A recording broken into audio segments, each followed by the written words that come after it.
In Washington, the House is preparing to vote on a bill to officially ban Russian oil imports.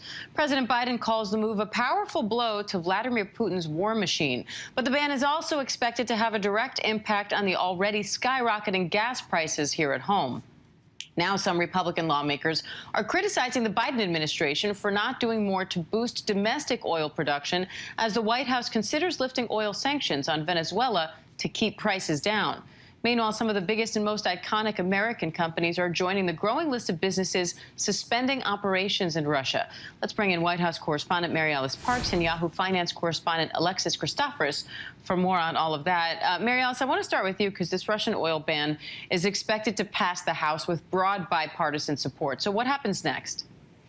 Well, of course, there's companion legislation that's been introduced in the Senate. It also has bipartisan support led by two senators from energy-producing states, Joe Manchin of West Virginia and Lisa Murkowski of Alaska. So we have to see what this final package looks like that will likely get sent to the president's desk. But this is a big symbolic move. The Congress making sure to send a message to the rest of the world that this isn't just President Biden acting alone, but that he has the support of Congress and bipartisan support from lawmakers here in Washington.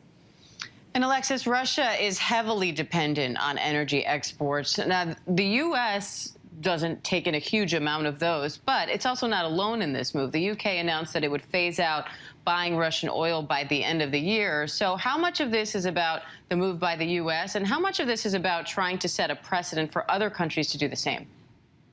I think, Diane, it's the latter. You know, we're only as strong as our collective voices. And so the hope here is that at some point, others will be able to join the U.S. In this fight in banning Russian oil. You know, just overnight, we saw U.S. gasoline prices hit a new all-time high of $4.27 a gallon.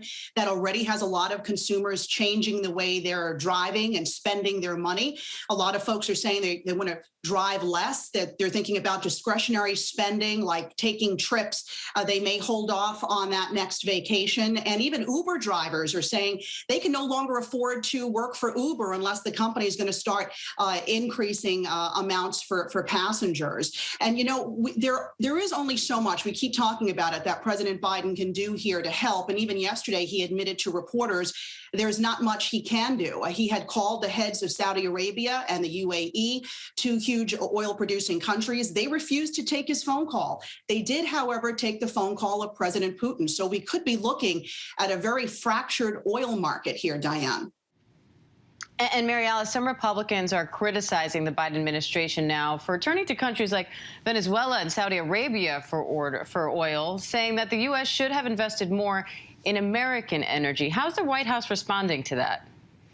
Yeah, the White House is pushing back really hard on this. And it's not just Republicans that are criticizing the possibility, we should note. There were leading Democrats, too. Bob Menendez, the chair of the Senate Foreign Relations Committee, he put out a scathing statement saying that if it is true, the White House is considering buying Venezuelan oil again, that yes, the extraordinary measures are needed in this time, but we cannot lose sight of our core principles, our basic values. So clearly the White House getting it from both sides, but the White House is pushing back. They're saying that the United States already is a net oil exporter, meaning it exports more oil than it imports, and that right now companies have leases that they're not using. They could drill more on American lands if they wanted.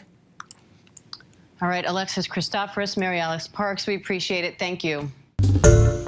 Hi, everyone. George Stephanopoulos here. Thanks for checking out the ABC News YouTube channel. If you'd like to get more videos, show highlights, and watch live event coverage, click on the right over here to subscribe to our channel. And don't forget to download the ABC News app for breaking news alerts. Thanks for watching.